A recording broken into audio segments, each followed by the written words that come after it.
Assalamualaikum warahmatullahi wabarakatuh. Selamat sore teman-teman semua selaku rekan-rekan saya pada podcast hari ini yang dilaksanakan untuk memenuhi tugas akhir mata kuliah Pemikiran Politik Indonesia. Dan saya ucapkan pula terima kasih kepada narasumber yang telah meluangkan waktu untuk mengisi podcast pada sore ini. Sebelumnya, kami dari kelompok 8 akan membahas terkait sosialisme demokratis bersama narasumber. Saya izin memperkenalkan diri terlebih dahulu. Perkenalkan, saya Adisti Rahmadiani, biasa dipanggil Disti, dengan NIM 2110413019 dari Prodi Ilmu Politik yang berperan sebagai host pada podcast hari ini. Selanjutnya, saya persilakan untuk rekan saya untuk memperkenalkan diri, Ainur Sefani. Saya persilakan. Perkenalkan, nama saya Ainur Sefani, biasa dipanggil Fani, dengan NIM 2110413008 dari Prodi Ilmu Politik 2021. Pada kesempatan kali ini, saya sebagai pemberi pertanyaan dan penanggap aktif. Selanjutnya akan dilanjutkan oleh rekan saya, Selma.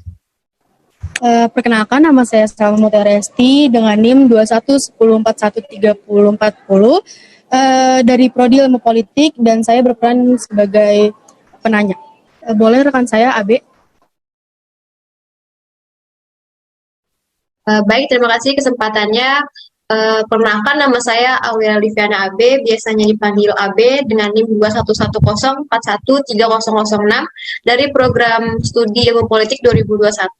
Pada kesempatan kali ini saya menjadi pemberi pertanyaan dan penanggap aktif seperti Ainur Sefani dan yang lainnya.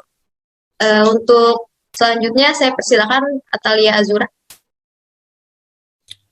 Baik, terima kasih. Perkenalkan, nama saya Atalia Azura dengan NIM 2110413010 dari program studi ilmu politik. Saya berperan sebagai penanggap aktif dan pemberi pertanyaan seperti teman-teman yang lain.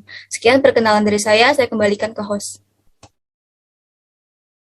Baik, terima kasih untuk rekan-rekan kelompok 8 yang telah memperkenalkan dirinya.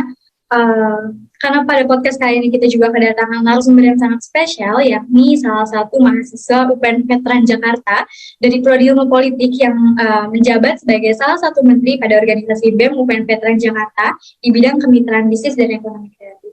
Mungkin untuk Kak Gabriel Maulana boleh untuk memperkenalkan diri, waktu dan tempat saya persilakan.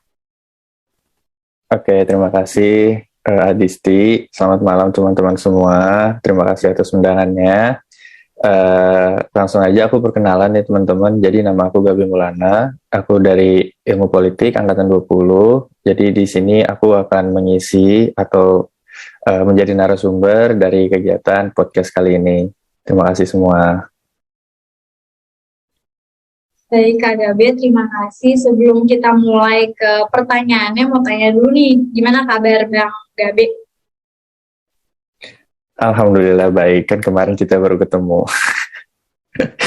Oh iya, baru ketemu ya Bang ya? Iya. Terus gimana nih kira-kira kesibukannya akhir-akhir ini, mau UAS, lagi sibuk tugas akhir atau yang lain sebagainya Bang? Ya Alhamdulillah di semester 4 ini nggak ada yang harus dipersiapkan kayak bikin makalah atau jurnal, jadi semuanya kayaknya langsung on the spot aja sih UASnya. Oke, mungkin biar nggak terlalu memakan waktu banyak, kita langsung membahas terkait topik sosialisme demokratis di podcast ini ya. Sebelumnya, topik kita kali ini kebebasan individu dalam pemikiran sosialisme di Indonesia. Saya izin menjelaskan sedikit terkait topik ini, di mana sosialisme demokratis ini adalah filosofi politik yang menganjurkan demokrasi yang dilaksanakan bersamaan dengan kepemilikan sosial langsung atas alat produksi, dengan penekanan pada manajemen mandiri dan manajemen demokrasi institusi ekonomi dalam suatu pasar atau suatu bentuk ekonomi sosialis terencana yang terdesentralisasi. Sosialis demokratis ini menganut bahwa kapitalisme secara inheren tidak sesuai dengan apa yang mereka percaya sebagai nilai-nilai demokrasi seperti kebebasan. Nilai-nilai demokrasi ini sendiri seperti kebebasan, kesetaraan, dan solidaritas. Dan mereka percaya juga bahwa cita-cita tersebut hanya dapat dicapai melalui realisasi masyarakat sosialis. Dan sosialisme demokratis ini dapat mendukung politik revolusioner maupun reformis sebagai sarana untuk membangun sosialisme. Mungkin itu gambaran secara garis besarnya terkait kebebasan individu dalam pemikiran sosialisme demokratis. Kita bisa langsung masuk ke pertanyaannya. Untuk Kak Gabe sudah siap untuk menjawab pertanyaan-pertanyaannya? Sudah, silakan. Baik, dan pertanyaan akan saya bawakan terlebih dahulu, nanti akan dilanjutkan oleh rekan-rekan saya. Pertanyaan pertama dari saya, ini topik yang kita bahas pada kesempatan ini kan mengenai kebebasan individu dalam pemikiran politik, yaitu sosialisme demokratis, yang mana kita mengambil dari pemikiran politik sosialisme kerakyatan milik Sultan Syahrir ya, di mana pemikiran Syahrir ini bukan hanya digunakan untuk mencapai kemerdekaan saja dari kolonialismenya, tetapi dalam pemikiran ini Syahrir juga ingin rakyat memiliki kemerdekaan dan kebebasan atas hak yang dimiliki sebagai seorang warga negara, terutama hak-hak demokrasi. Nah, dari hal tersebut yang telah saya jelaskan tadi, saya ingin tahu nih pandangan dan pendapat KGB mengenai kebebasan rakyat di era reformasi. Apakah di era pasca kemerdekaan ini masih ada penindasan terhadap hak-hak kebebasan rakyat yang dilakukan oleh bangsa atau bahkan oleh pemerintah negara sendiri?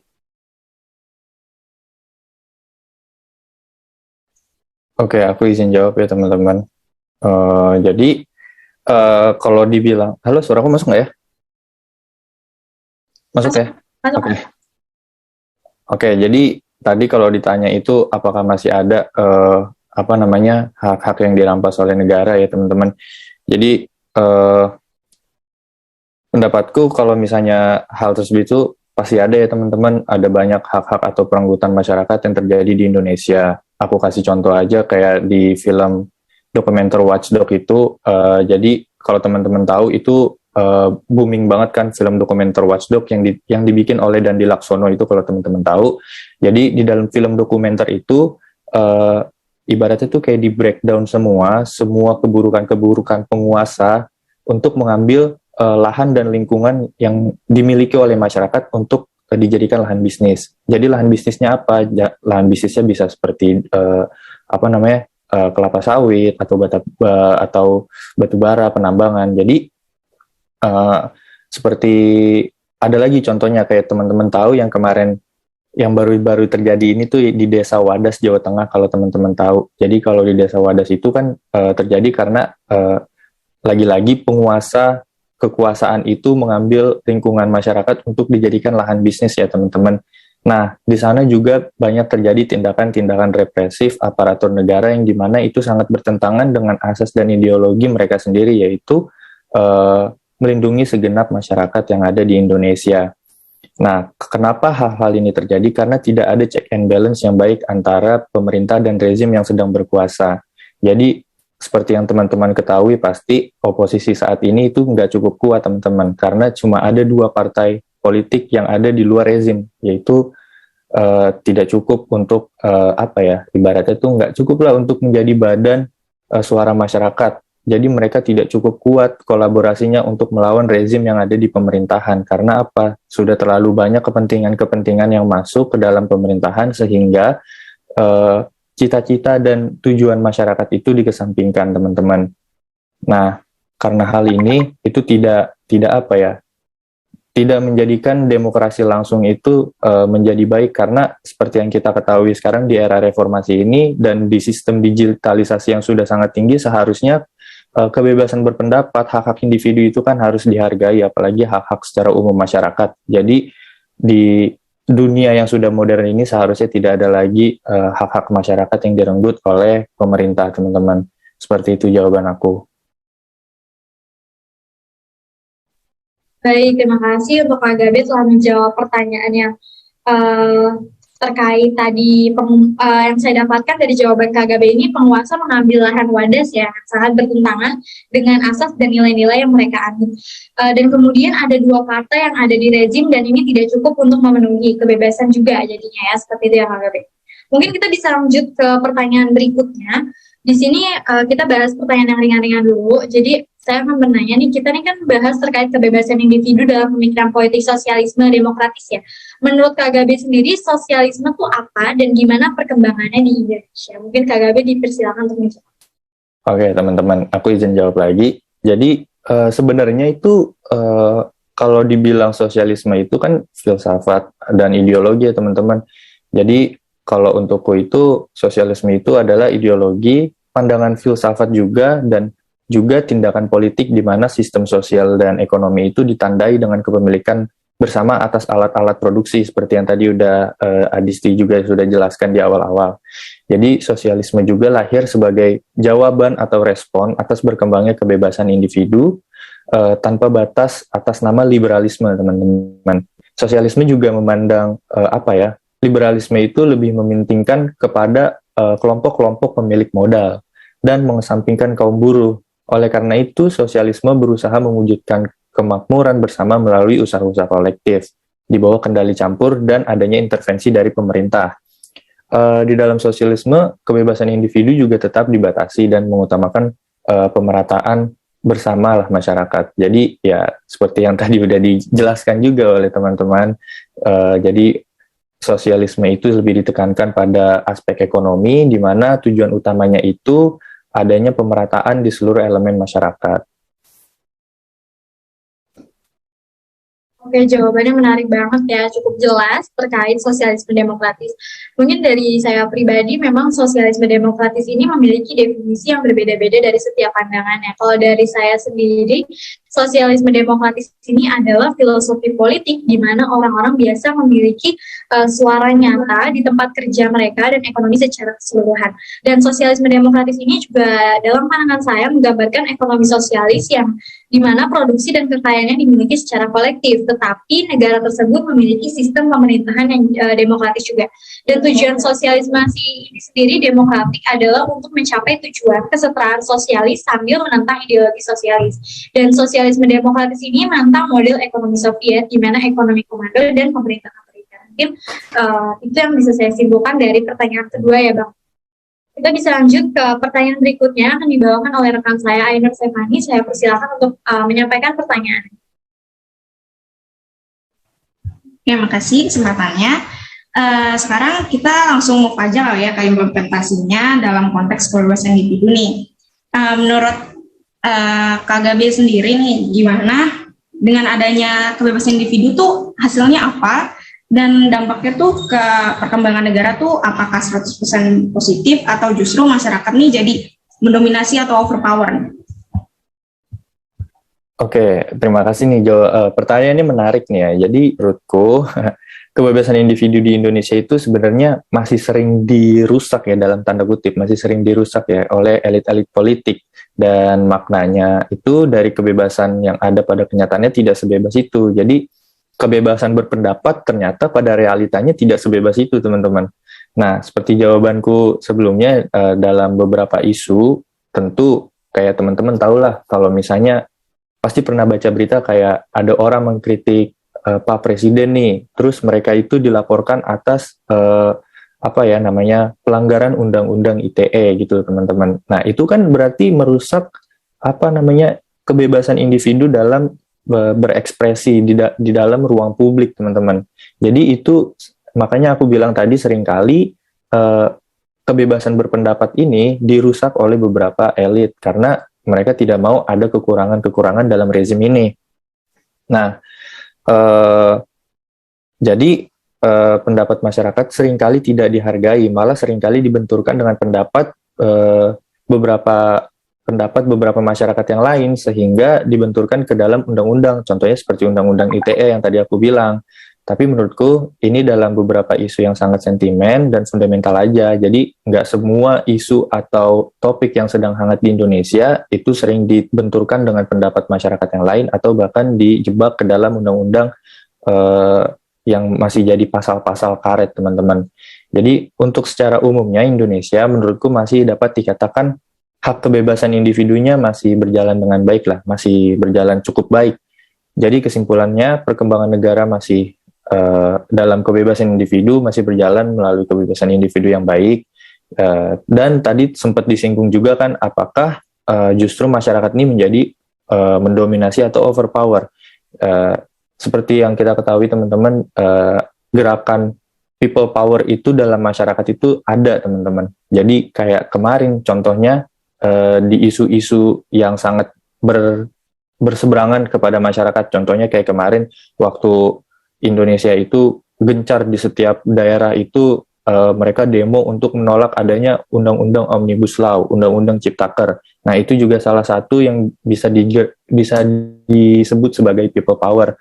Jadi namanya people power itu tetap ada, cuma kapan ini keluarnya itu tergantung isu yang bagaimana isu itu berangkat, apakah isu itu bertolak belakang dengan adanya cita-cita dan keinginan masyarakat untuk menjalani kehidupan yang lebih baik gitu teman-teman. Jadi untuk kesimpulannya, tadi kan pertanyaannya dampaknya pada perkembangan negara itu 100% positif atau justru masyarakat ini menjadi dominasi people power kan. Nah, jadi ini sebenarnya tetap balance ya teman-teman. Harus tetap ada gerakan people power untuk menjadi balance seperti yang tadi aku bilang, karena semua negara itu pasti perlu adanya check and balance teman-teman. Jadi kebebasan hak individu untuk aku di era reformasi ini masih terbilang cukup baik, karena ya kita bisa bilang dengan majunya sistem digital, semua mata itu kan ibaratnya di mana-mana ya teman-teman. Kayak kita lagi di rumah, ada kejadian apa di luar, kita bisa tahu melalui sosial media yang direkam oleh orang-orang yang lain. Jadi ini menjadi bukti dan indikator yang baru untuk sosialisme demokratis teman-teman. Seperti itu. Oke, jadi bisa saya simpulkan kebebasan berpendapat menurut KGB itu tidak sebebas itu ya.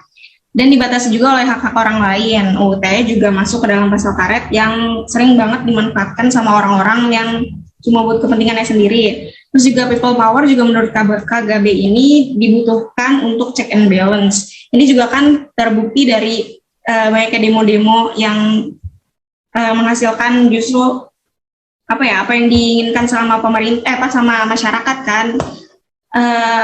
Peristiwa yang 1998 juga itu kan juga memanfaatkan people power. Betul. Selanjutnya nih, saya ingin bertanya terkait menurut kakak sendiri, sosialisme itu idealnya seperti apa sih? Dan gimana contoh nyatanya di negara tertentu yang menjalankan ideologi sosialisme demokratis? Atau justru sosialisme dan demokratis itu nggak bisa disatuin? Silahkan. Yang idealnya ya, menurutku, sosial demokratis itu yang ideal itu adalah sosial yang bergerak dalam aspek ekonomi yang benar-benar memberikan pemerataan yang secara baik, teman-teman. Seperti yang tadi udah dijelaskan lagi sih sebenarnya. Jadi pemerintah itu kan tadi sudah disebutkan juga, pemerintah itu tetap memiliki intervensi.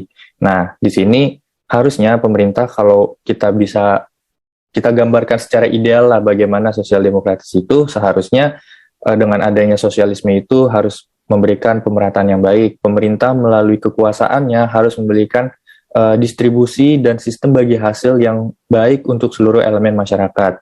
Dan secara aspek demokratisnya teman-teman, kebebasan individu, baik kebebasan berpendapat dan hal lainnya harus tetap terjamin, sekalipun ada beberapa kelompok yang memiliki pendapat sendiri yang mungkin saja berbeda secara perbedaan pandangan hal ekonomi atau hal-hal politis dan hal-hal yang lainnya. Jadi secara kesimpulan untuk aku, demokratis dan sosial demokrasi yang ideal itu yang sosialismenya dapat memberikan pemerataan yang baik dan pemerintahnya dapat memberikan distribusi dan sistem bagi hasil yang rata bagi seluruh elemen masyarakat. Dan dalam aspek demokratisnya, semua kebebasan individu masih harus terjamin kebebasan dalam berekspresinya, meskipun tetap ada golongan-golongan yang memiliki pendapat yang berbeda, baik dalam pandangan ekonomi dan pandangan politis, teman-teman. Jadi menurut KGB nih, pemerintah nih perlu sistem bagi hasil ya. Selanjutnya akan dilanjutkan oleh rekan saya, Selma. Oke, makasih. Kita lanjut aja nih ke pertanyaan berikutnya. Seperti yang kita ketahui itu Indonesia sendiri merupakan negara yang menganut sistem demokrasi langsung maupun tidak langsung nih Kak. Lalu menurut pendapat Kakak sendiri, bagaimana jika salah satu sistem tersebut dihapus? Terima kasih.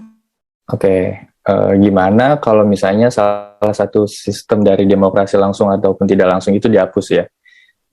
Berdasarkan pengamatanku teman-teman, baik di berita ataupun di dinamika politik yang asli, dalam isu atau topik-topik tertentu memang salah satu sistem baik demokrasi langsung ataupun secara tidak langsung itu seolah-olah dihapus teman-teman.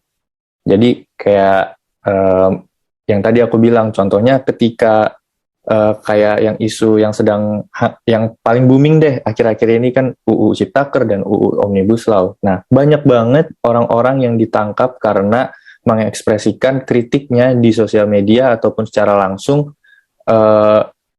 Mereka tuh ditangkap dan dibenturkan, yang tadi aku bilang mereka itu dibenturkan dengan undang-undang ITE dan yang lain-lain karena ibaratnya mereka melanggar satu dan dua lain halnya dalam kebebasan berekspresi. Nah, ini yang aku katakan tadi teman-teman, seolah-olah demokrasi langsung dan tidak langsung itu diciderai oleh elit-elit politik. Nah, ketika ada masyarakat yang mengkritik Pak Jokowi, contohnya atas kinerjanya, ya mereka yang mengkritik malah dikenakan jerat UU ITE. Nah, balik lagi tadi ke contoh yang aku udah jelaskan sebelumnya, kayak Dandi Laksono yang membuat film dokumenter Watchdog yang membreakdown semua keburukan-keburukan penguasa atas kekuasaan yang merampas lingkungan hidup dan lahan masyarakat untuk dijadikan lahan bisnis, itu juga dikenakan undang-undang ITE karena ibaratnya mereka dibilang pencemaran nama baik. Nah, itu kan menciderai ya teman-teman, menciderai demokrasi secara langsung. Nah, apakah seharusnya itu salah satu sistemnya dihapus? Sebenarnya untuk menjadi suatu yang ideal, kita memerlukan keduanya, teman-teman. Tapi ya pada realitanya, ketika kita harus menghapus salah satunya, ya salah satunya seolah-olah sudah dihapus ketika ada isu-isu sentimen terhadap pemerintah, teman-teman. Jadi kadang-kadang kita kan sebagai masyarakat sipil tidak punya kuasa yang besar untuk melawan gitu, kecuali kita memiliki gerakan namanya people power lagi yang tadi sudah dijelaskan. Dan people power itu juga digunakan untuk mendorong adanya demokrasi langsung agar berjalan tetap baik, teman-teman. Jadi semuanya ini tetap berkesinambungan dan memiliki relasi dan relevansi yang baik antara satu dan yang lainnya. Oke, makasih Kak Gabe. Pertanyaannya sangat amat jelas. Berarti sebenarnya kalau misalkan kita lihat idealnya berarti berarti itu harusnya tetap ada, tapi ternyata kalau misalkan kita lihat itu tidak udah diisi oleh elit-elit politik ya Kak. Selanjutnya nih, kalau menurut Kakak sendiri, atau nilai-nilai Pancasila yang ada dan yang kita punya sekarang nih, ada yang diambil dari nilai-nilai sosialisme nggak sih kalau menurut Kakak? Oh, itu ada banget malah. Justru dulu setelah kita pasca reformasi ya, masih baru-baru merdeka lah, bukan pasca reformasi. Jadi baru-baru merdeka itu kita punya instrumen hukum yang diambil dari ideologi sosial demokratis. Dan instrumen hukum ini tertuang jelas dalam Undang-Undang Dasar UUD 1945, teman-teman. Di dalam pasal 27, ayat 2, pasal 33, dan pasal 44. Jadi itu mengatakan pasal-pasal yang mengatakan mengenai kesejahteraan yang berlandaskan kesetaraan atau pemerataan yang harus dilaksanakan untuk mewujudkan kemakmuran negara. Itu adalah makna yang diambil dari sosial demokratis, teman-teman. Jadi secara kesimpulannya, undang-undang atau nilai-nilai Pancasila ada nggak yang diambil dari nilai-nilai sosialisme? Ada, teman-teman, jawabannya. Oke, berarti ada ya Kak. Selanjutnya bisa kita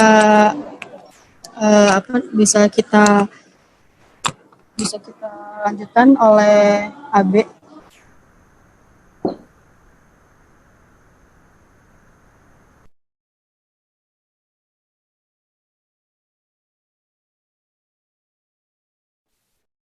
Baik. Oke, sekarang giliran aku ya Kak yang nanya. Ini pakai aku aja nggak apa-apa kan ya Kak? Nggak apa-apa, santai. Iya. Nah, sekarang aku mau nanya nih Kak, dari yang kita ketahui itu kan sosialisme demokratis menggambarkan ekonomi sosialis, di mana produksi dan kekayaan dimiliki secara kolektif.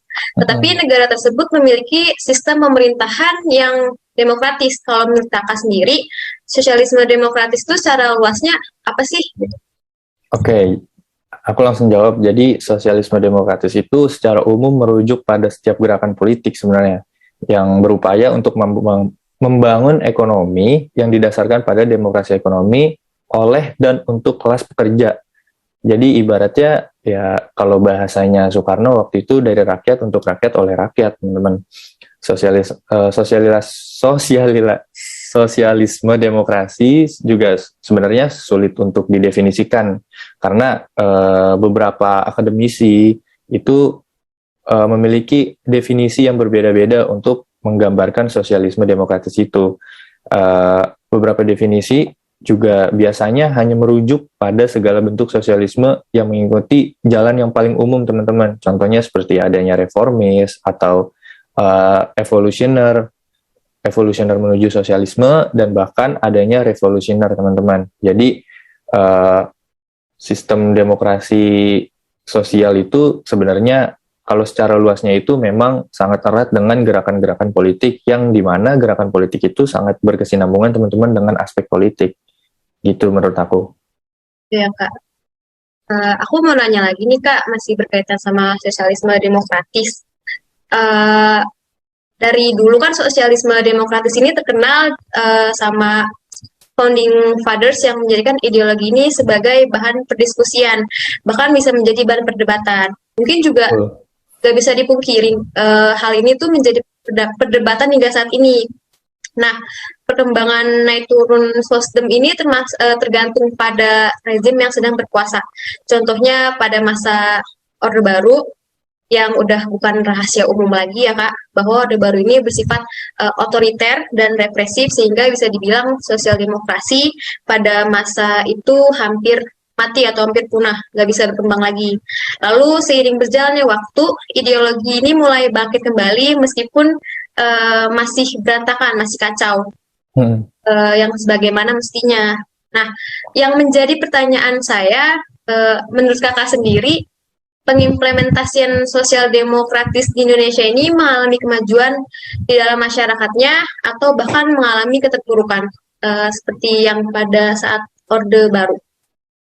Oke, kalau aku bandingkan secara simpel ya teman-teman, di mana dalam Orde Baru atau di era reformasi ini justru ya jelas reformasi memberikan gambaran yang lebih baik, jauh signifikan. Tapi menurutku perkembangan sosialisme di demokrasi di era reformasi ini, yang tadi aku bilang ini cukup baik, seperti yang udah aku jelaskan sebelumnya, meskipun ada beberapa isu atau topik yang beredar di Indonesia yang dapat mematikan sosial demokrasi itu sendiri, baik melalui pembatasan individu, pembatasan hak individu, menghapuskan kebebasan bersosialisme, dan pembatasan berpendapat di khalayak publik. Itu kan contoh-contoh yang yang dapat mematikan sosial demokrasi itu sendiri ya teman-teman. Nah, itu kan menjadi indikator di mana sosialisme itu sebenarnya memiliki standar-standar tertentu untuk dapat dibilang ini baik atau tidak. Nah, di sisi lain dengan terbuka ruang publik seperti dunia maya menjadikan kebebasan individu semakin maju. Jadi ini sebenarnya memang secara global sih, secara umum gitulah ibaratnya. Jadi menurutku dengan ada sistem digitalisasi yang ada pada saat ini, sekarang kan semua dunia gitu kan, di seluruh dunia udah kenal lah namanya gadget, internet, dan dunia maya segala macam kan. Hal itu menjadi standar baru menurutku teman-teman, menjadi indikator yang baru untuk indikator-indikator sosial demokrasi teman-teman. Nah, karena apa? Karena ruang bebas berekspresi kan menjadi terbuka sangat lebar ya teman-teman. Sekarang mata di mana-mana, ibaratnya kejadian yang ada di dunia di lain pun kita di Indonesia bisa tahu gitu kan. Nah, bisa melalui kejadian-kejadian yang direkam atau yang sudah aku jelaskan sebelumnya lah, melalui foto atau yang lain-lainnya. Jadi kesimpulannya, perkembangan sosial demokrasi di Indonesia ya aku bilang masih bisa berjalan cukup baik jika dibandingkan dengan masa Orde Baru. Justru ini sangat bertolak belakang teman-teman. Ya tadi juga udah dijelaskan sama Abe ya, bahwa Orde Baru itu kan sangat otoriter. Pak Soeharto itu ya kita kenal sebagai diktator kan. Orde Baru udah otoriter, pemimpinnya diktator juga, ya itu sangat mati lah ibaratnya kebebasan hak individu, apalagi kita dalam bersosialisasi, berdemokrasi pula.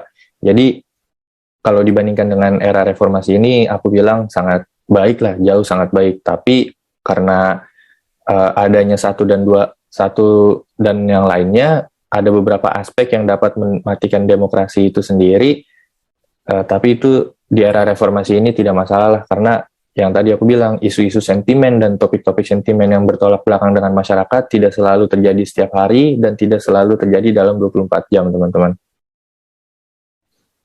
Oh gitu. Jadi bisa aku simpulin itu dari pertanyaan yang kedua, dibandingkan dengan reformasi jelas memberi gambaran lebih baik ya Kak. Jelas. Tapi di era reformasi ini banyak isu yang berkembang terkait pembatasan kebebasan individu dan mematikan sosial demokratis. Hal ini juga menjadi indikator terbaik kebebasan nih, baik atau tidaknya sosial demokratis yang berjalan saat ini. Lalu juga digitalisasi membuat dunia ini menjadi kenal dengan gadget dan menjadi standar baru indikator sosial demokratis. Itu aja sih Kak. Makasih. Oke. Oke, sekarang bagian aku nih Kak, boleh kan? Masih boleh nanya? Kalau nggak boleh gimana? Oke. Canda deh. Ini ya. Sedikit mau menelisik dari pemikirannya Sultan Syahrir, yang mana pemikirannya itu tentang sosialisme kerakyatan yang diusung oleh Sultan Syahrir ini. Beliau tuh sangat menjunjung tinggi asas kemanusiaan, dan menurut saya sendiri hal itu sangat berguna nih untuk landasan pemerintah dalam membuat kebijakan-kebijakan yang melibatkan masyarakat khususnya. Tapi kenyataannya di masa sekarang ini banyak kebijakan pemerintah yang tidak berlandaskan asas tersebut dan malah merugikan rakyat, seperti tadi yang telah beberapa kali disinggung sama Kak Gabe. Jadi pertanyaan saya nih, pendapat Kakak gimana nih tentang fenomena itu? Apakah Kakak punya saran atau kritik tentang kebijakan yang dibuat pemerintah? Oke, kita justru sebenarnya ini harus aku tanya ke kalian sih sebenarnya, apakah kalian ini memiliki saran dan kritik untuk pemerintah, teman-teman? Karena kita sebagai mahasiswa itu kan kita kan agent of change. Kita mahasiswa itu kan agent of change, kita selalu bergerak bersama masyarakat, teman-teman. Jadi kita selalu menjadi oposisinya pemerintah. Nah, tapi untuk jawabanku, karena kalian menanya nih pendapatku, sebenarnya tadi sih sebenarnya udah aku jawab ya, tapi nggak apa-apa. Karena tidak adanya check and balance lagi, teman-teman. Nggak ada check and balance yang baik antara oposisi dan rezim pemerintah. Jadi oposisi itu tidak memiliki suara yang kuat, teman-teman. Tidak memiliki badan yang kuat untuk menjembatani antara masyarakat atau rakyat ke dalam badan legislatif yang baik gitu loh. Mereka tidak punya kekuatan yang cukup. Karena apa? Di dalam rezim itu sudah didominasi dengan kepentingan-kepentingan. Kita nggak tahu kepentingannya apa sih, karena kita nggak bisa nebak-nebak, karena itu hal subjektif lah, ya kan? Nah, hal ini juga yang menjadi yang menjadikan demokrasi itu menjadi mati, karena ada kebijakan-kebijakan yang dikeluarkan oleh pemerintah yang tidak sejalan dengan cita-cita dan keinginan masyarakat. Jadi saranku itu ya simpel, seperti pada masyarakat dan mahasiswa pada umumnya. Jadi ya seperti jauhi Indonesia dari jauhi Indonesia dari KKN, kolusi, korupsi, dan nepotisme. Ini bukan KKN Penari ya. Dan partai politik itu harus membenahi sistem kaderisasinya untuk melahirkan pemimpin-pemimpin yang memang memiliki integritas.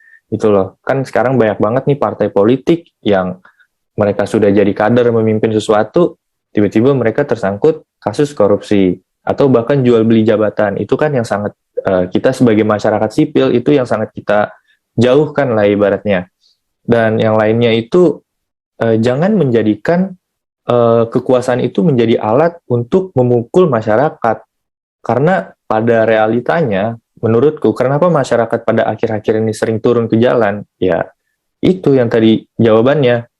Seringkali pemerintah itu menjadikan alat kekuasaan itu sebagai alat untuk memukul masyarakatnya, bukan membenahi masyarakatnya. Yang tadi sudah dijelaskan lagi. Kayak contohnya Wadas, kayak di film Watchdog tadi, di film dokumenter yang memaparkan bagaimana kejamnya penguasa mengambil lahan dan lingkungan masyarakat untuk dijadikan lahan bisnis. Dan yang paling penting, saranku dan kritikku untuk pemerintah adalah jauhkanlah kepentingan-kepentingan elit-elit politik dengan cita-cita dan keinginan masyarakat. Karena ketika masyarakat tidak bisa diwakili suaranya aja, itu sudah sangat sudah sangat fundamental lah impact-nya untuk negara, karena ibaratnya ya mereka-mereka ini yang berkuasa di atas karena siapa sih gitu kan? Mereka kan dipilih oleh rakyat juga. Kenapa mereka tidak bisa mewakili keinginan masyarakat untuk menjalani kehidupan yang makmur, yang adil dan sejahtera? Ya, kita kan pengennya kan adanya pemerataan kan. Dan itu kan berarti sejalan dengan cita-cita sosialisme demokratis. Gitu teman-teman. Oke nih Kak, jadi yang bisa aku dapetin nih dari jawaban Kakak, jadi kalau misalkan kita mau menghasilkan kebijakan-kebijakan yang sesuai asas masyarakat nih, asas kemanusiaan maksud saya, jadi yang melibatkan rakyat semua, sebenarnya dari awalnya tuh, masalah awalnya tuh utamanya kita lihat dari proses rekrutmennya dulu ya Kak, dimana kan kebijakan itu dibuat oleh para legislator, oleh para yang yang menduduki di DPR, pembuat kebijakan bersama presiden. Jadi para kader itu seharusnya bisa lebih lebih berkompeten, lebih beradab gitu. Pokoknya kan dia dari awal udah dipilih masyarakat, masa saat membuat kebijakan mereka tidak melibatkan masyarakat, tidak mementingkan masyarakat. Jadi kita juga sebagai mahasiswa, sebagai agent of change, kita harus berpartisipasi nih dari demokrasi yang udah pemerintah jalankan, yang udah para pemimpin-pemimpin sebelumnya udah melaksanakan itu. Oke nih Kak, jawab. Ada pertanyaan terakhir, masih boleh kan ya nanya? Boleh. Oke, jadi sebenarnya ini udah dibahas juga tadi di pertanyaannya Selma. Kan nilai-nilai sosialisme demokratis ini kan ada juga nih yang dimasukin ke ideologi kita. Salah satunya kan di Pancasila ada tuh nilai-nilai sosial demokratis. Tapi pertanyaan dari saya nih, gimana kalau sosialisme demokratis yang keseluruhan itu dijalankan untuk menjadi ideologi kita? Ideologi saat ini, bukan seandainya bukan Pancasila ya yang dijadiin ideologi, gitu Kak, pertanyaan dari saya. Mana ya jawabnya? Ini rada berat sih buat aku. Jadi pertanyaannya tadi gimana? Sorry. Kalau misalkan pemikiran sosialisme ini berkembang di Indonesia dan terus kira-kira dampaknya gimana kalau misalkan sosialisme ini jadi basis ideologi sosialisme demokratis secara keseluruhan? Basis ideologi secara keseluruhan. Ya, jadi basis ideologi yang dianut sama masyarakat sekarang ini. Kalau misalkan bukan Pancasila. Oke, ini agak ngeri-ngeri sedap sebenarnya jawabnya. Karena ini menyangkut ideologi. Ibaratnya kita mengubah suatu ideologi suatu negara kan. Ya, tapi aku jawab seperti ini deh. Untuk secara generalnya, menurutku yang namanya ideologi itu tetap bisa berkembang di negara manapun ya. Jadi contohnya kayak dulu Indonesia dijajah oleh Belanda. Yang diberikan doktrin oleh penjajah itu adalah ideologi Belanda. Belandanya cabut, kita kedatangan Jepang. Jepang memberikan ideologinya mereka. Ideologi mereka apalagi bukan ke kanan-kananan atau ke kiri-kirian, bahkan moderat. Mereka bukan ideologi yang seperti itu. Mereka memiliki ideologi yang memang sudah yang sudah lekat sangat erat dengan kultur budayanya negara Jepang. Kita waktu dijajah oleh Jepang, kita diajari untuk menyembah matahari, kita diajarkan untuk harakiri dan yang lain sebagainya. Jadi untukku sebenarnya namanya ideologi itu bisa berkembang di negara manapun. Nah, berbicara mengenai sosialisme demokratis apakah bisa berkembang di Indonesia, jadi sebenarnya menurut menurut sepengetahuanku dan referensi yang aku baca, ya sosialisme demokrasi itu sudah masuk ke Indonesia bahkan dari zaman penjajahan Belanda. Dan sepengetahuanku lagi, sosialisme itu masuk melalui organisasi Belanda yang namanya itu kalau nggak salah ISDV, aku lupa kepanjangannya apa, itu waktu itu organisasi itu memberikan sosialisme demokrasi itu pada tahun 1914 teman-teman. Jadi ISDV ini sendiri merupakan persatuan sosial demokrat Hindia Belanda. Jadi dari mereka inilah sosial demokrasi Indonesia awalnya masuk ke Indonesia yang dijadikan oleh Sultan Syahrir itu menjadi Partai Sosialis Indonesia teman-teman. Nah, karena adanya ideologi pada tahun itu yang dibawa oleh Belanda, itu tadi Sultan Syahrir mendirikan partai politik namanya PSI. Ya kan, bukan PSI yang sekarang, tapi Partai Sosialis Indonesia. Jadi PSI itu dibentuk oleh Sultan Syahrir pada tahun 1948. Sosialisme juga, sepengetahuanku ya, itu pernah dihidupkan di Indonesia loh. Jadi pada masa kemerdekaan melalui Undang-Undang Dasar 1945 yang tertuang dalam pasal 27 ayat 2, pasal 33 dan pasal 44, yang pasal-pasal tadi itu mengatakan mengenai kesejahteraan yang berlandaskan kesetaraan atau pemerataan yang harus dilaksanakan untuk mewujudkan kemakmuran negara. Kesetaraan yang dimaksud itu adalah kesetaraan dalam akses kesetaraan dalam akses dan peluang akan sumber daya sosial, ekonomi, politik, dan budaya membedakan ras, golongan, dan gender, teman-teman. Salah satu wujud nyata yang terus langgeng hingga saat ini itu kalau nggak salah itu tuh koperasi, teman-teman. Jadi contohnya itu koperasi yang dari zaman dulu ada sampai saat ini itu yang dilanggengkan itu dari sosial demokrasi. Dari waktu mereka masuk itu ada koperasi. Koperasi bergerak karena atas dasar kemakmuran masyarakat yang bebas dari paksaan dan penindasan, teman-teman.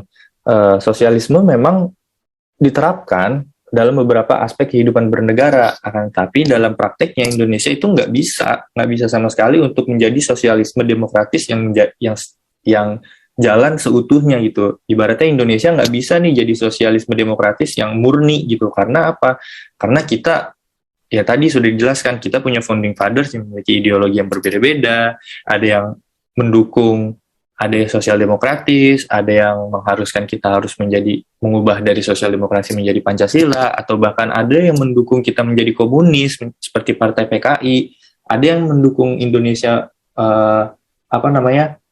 menjadi negara Islam, ada seperti itu. Jadi kalau untukku Indonesia itu nggak bisa menjadi ideologi yang berbasis sosial demokrasi, bukan nggak bisa sih, kurang cocok lah ibaratnya, karena ibaratnya kalau kita membawa ideologi baru itu kan kita harus, ibaratnya kita membawa agama baru, kita harus mengajarkan kepada masyarakat ini mengenai wawasan yang ada dalam sosial demokratis itu sendiri. Karena kita pada awalnya itu dilandaskan oleh keberagaman, jadi menurutku dengan dijadikannya sosialisme basis ideologi yang dianut Indonesia, menurutku bukan nggak bisa. Sebenarnya ini menjadi kurang cocok aja gitu loh, teman-teman. Oke Kak, terima kasih. Jadi yang bisa saya simpulin ini berarti mungkin nggak bisa, tapi bahkan setelah kemerdekaan ini kan sempat ada sosialisme demokratis diterapkan tuh di Indonesia. Apalagi kan ada tokoh-tokoh founding fathers kayak Bung Hatta yang sebagai bapak koperasi, dan juga ada Sultan Syahrir dengan pemikiran sosialisme kerakyatannya. Sebenarnya menurut saya juga itu kan beberapa nilai-nilai dari sosialisme kerakyatan itu bagus banget, karena si Sultan Syahrir itu dia menjelaskan kalau kemerdekaan kita itu bukan hanya untuk berjuang untuk kemerdekaan, tetapi juga untuk keadaan-keadaan setelah kemerdekaan itu. Jadi kalau misalkan kita cuma kemerdekaan dari penjajah itu nggak cukup kan katanya, siapa tahu nanti setelah kemerdekaan kita tuh malah dijajah oleh pemerintah sendiri. Jadi sebenarnya sosialisme kerakyatan tuh dibutuhkan di Indonesia, cuma nggak bisa keseluruhan diterapkan di Indonesia gitu ya Kak? Betul, jadi ya balik lagi sih sebenarnya, karena aku nggak bisa bilang ini nggak cocok, aku bilang ini bukan yang nggak bisa, tapi memang butuh penyesuaian melalui pendekatan-pendekatan khusus lah, karena namanya sosialisme itu kan ibaratnya budaya-budaya yang tidak sejalan dengan Indonesia lah. Sosialisme kita kan apalagi liberalisme kita nggak seperti itu, teman-teman. Jadi menurutku itu sangat sulit jika diterapkan dalam keadaan masyarakat Indonesia yang pada saat itu baru terjadi kemerdekaan, teman-teman. Karena kita butuh wawasan yang memang kayak butuh cepet nih, kita butuh satset-satset. Oh, kita ngerti dulu kita adanya keberagaman, kita butuhnya kayak gini. Oh, kita butuhnya seperti ini gitu. Jadi menjadi tantangan tersendiri waktu itu bagi Sultan Syahrir untuk meluaskan ideologi sosialisme demokrasi gitu.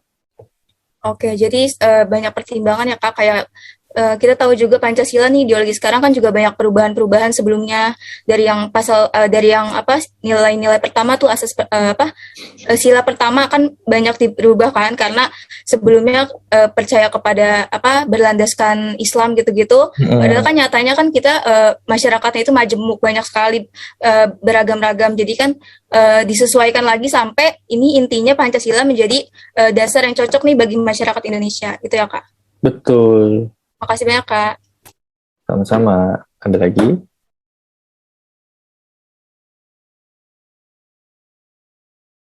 Ya mungkin banyak banget ya Kak Gabe pertanyaan dari rekan-rekan yang ditanyakan. Gimana Kak? Masih siap nggak buat terima pertanyaan-pertanyaan berikutnya? Seriusan? Ini teman-teman masih ada yang mau nanya nggak? Kira-kira nggak apa-apa kali ya nanya lagi. 1, 2 masih ada. Boleh. Untuk Fani ini silakan. Maaf, pertanyaannya kebanyakan. Aku mau tanya, menurut kakak nih, ini pendapat sendiri aja ya. Menurut kakak nih pemerintah tuh setuju nggak sih dengan adanya kebebasan individu nih di masa saat ini? Kan bisa dilihat saat ini banyak justru isu-isu yang malah berbau kontra terhadap kebebasan individu nih. Menurut kakak ini gimana? Oke, aku jawab. Jadi sebenarnya pemerintah itu seharusnya kan kita kan negara demokrasi ya teman-teman. Seharusnya memang pemerintah itu sudah sangat nggak usah ditanya lagi gitu. Pemerintah nggak usah kita tanya, seharusnya mereka sudah menjalankan hal-hal demokratis seperti itu. Karena menurutku itu sudah menjadi hal yang paling basic. Kebebasan individu itu hal yang paling basic dan hal yang menjadi empasis dalam instrumen hukum. Karena apa? Kebebasan individu itu dalam instrumen hukum di Indonesia sangat selalu ditekankan. Karena apa? Kita berlandaskan ideologi negara demokrasi. Kebebasan berpendapat selalu dijamin oleh undang-undang. Jadi seharusnya kita nggak perlu ragukan lagi pemerintah itu harus menerima atau tidak kebebasan individu. Yang harusnya dilakukan oleh pemerintah adalah bagaimana pemerintah itu memaintenance kebebasan individu seperti yang tadi lainnya. Seperti nih contohnya nih ya, kebebasan individu itu pada akhir-akhir ini selalu dibenturkan dengan undang-undang ITE. Nah, yang menjadi tantangan pemerintah adalah memperbaiki undang-undang ITE itu sendiri agar tidak menjadi undang-undang karet atau menjadi pasal karet. Karena apa? Ketika kebebasan berekspresi di ruang publik itu dibatasi, itu berarti namanya tidak ada kebebasan. Berarti dengan adanya pembatasan berarti tidak ada kebebasan dong. Ini kan menjadi rancu kan sekarang. Mereka bilang, oke, kita punya kebebasan berekspresi, tapi kita dibatasi. Seharusnya karena kita bebas, ya memang kita tidak bisa sebebas itu. Harusnya yang ditekankan lagi itu adalah indikator-indikator dalam pasal Undang-Undang ITE nih. Contohnya, mereka harus mempunyai indikator atau acuan-acuan yang detail, yang konkret. Mereka harus membenahi hal itu. Bukan lagi kita mempertanyakan apakah pemerintah itu sangat setuju dengan hak-hak individu. Ya, kalau misalnya seperti itu, untuk apa para founding fathers kita di awal-awal dalam merancang Undang-Undang 1945 itu selalu menekankan adanya kebebasan hak individu, kebebasan mendapatkan pendidikan yang cukup, kebebasan untuk menjalani hidup dengan kemakmuran dan jauh dari kesengsaraan dan yang lain-lain gitu menurut aku sih. Oke, makasih Kak. Jadi bisa aku simbolin kalau pemerintah tuh pastinya setuju dan justru malah diharusin ya, karena itu hal basic dan kebebasan individu juga diperjuangkan. Karena apalagi masa dulu yang sebelum kemerdekaan, terus pemerintah juga seharusnya merevisi undang-undang yang justru bisa mengundang pembatasan kebebasan individu ya Kak. Terima kasih jawabannya. Oke, lanjut. Abi mau nanya apa? Aku jawab sebisa aku ya, karena aku juga masih belajar. Oke, ya. Jadi aku masih mau nanya nih terkait UU ITE yang tadi kakak mention sebelumnya ya, sama ada kaitannya dengan rezim Orba yang tadi aku sebut. Nah, aku mau lagi terkait kebebasan berindividu, masih dibandingin sama rezim Orba yang terkenal dengan pelarangan kebebasan berekspresi. Kan ada nih sekarang ini UU ITE yang secara garis besarnya itu membatasi masyarakat dalam berekspresi. Nah, adanya pembatasan ini apakah bisa jadi cikal bakal pengulangan sejarah pada rezim Orba? Menurut kakak gimana? Oke, sebenarnya kalau dibilang pengulangan sejarah kepada, balik lagi ya berarti ke tahun Orba itu kalau nggak salah dari tahun 65 sampai 98 ya. Jadi kalau pengulangan sejarah kembali itu aku bilang itu hampir tidak mungkin ya. Karena itu tadi aku udah pernah bilang pada jawaban sebelumnya, karena kita udah hidup di zaman yang modern, teman-teman. Di zaman yang dimana semuanya serba digital, semuanya keterbukaan informasi itu sudah sangat dijamin, teman-teman. Jadi ya bukan nggak mungkin bakal lahir lagi aspek-aspek dalam Orba sih, mungkin aja kembali lagi, cuma dengan hadirnya mereka mungkin tidak semasif pada saat itu. Karena apa? Kita sudah mempunyai, ya itu tadi, kita punya sistem digital yang luas, kita memiliki keterbukaan informasi yang sudah dijamin oleh undang-undang. Jadi menurutku itu hampir tidak mungkin terjadi apa yang terjadi di zaman Orba, apalagi waktu Krismon gitu kan. Tapi contohnya tetap ada di zaman reformasi ini. Contohnya kayak waktu itu yang perang di Papua itu yang chaos, itu kan sempet tuh seperti jaringan di Papua itu dimatikan oleh pemerintah, listrik dimatikan oleh pemerintah. Itu kan perenggutan hak-hak yang ada di dalam warga Papua kan. Jadi ibaratnya orang-orang di sana tidak bisa melaporkan live report nih, ibaratnya mereka nggak bisa ngasih live report, oh di sini lagi chaos, di sini tuh aparatur negara nembakin kita nggak bisa dapatkan informasi itu. Nah, pemerintah itu kan tadi aku bilang, pemerintah itu memiliki kekuasaan, tapi mereka seringkali menjadikan kekuasaan itu menjadi alat untuk memukul masyarakatnya sendiri, dan itu yang sangat menjadi, itu yang jadi kritik aku untuk pemerintah saat ini. Nah, itu kan sangat menciderai namanya kebebasan ya, namanya teman-teman, kebebasan berekspresi, kebebasan menerima informasi, itu sangat dicederai. Mereka mematikan sinyal, mematikan listrik, agar apa? Tidak menyebar luas apa yang terjadi di sana. Berarti kita yang di Jakarta nih, kita kan tidak menerima informasi yang teman-teman yang di Papua nih contohnya. Berarti kita di sini tuh terus berasumsi kan, wah di sana sinyalnya dimatiin, listrik dimatiin, berarti pertanda di sana itu memang benar-benar kacau. Karena apa? Pemerintah tidak mengizinkan kita untuk mengetahui ada apa di sana sebenarnya. Nah, itu kan salah satu contoh pemerintah tidak memberikan kebebasan hak individu, seperti itu. Jadi itu ya, walaupun ada kayak misalkan 1-2 yang terulang mungkin tidak menjadi total gitu ya Kak? Iya, jadi untukku ya kalau dibalikin ke zaman Orba sih hampir tidak mungkin ya, karena ya orang-orang sekarang kan sudah lebih jauh lebih kritis lah daripada zaman-zaman Orba. Apalagi generasi Gen Z ini, generasi milenial ini kan keponya sangat luar biasa. Gitu. Terima kasih ya Kak atas jawabannya.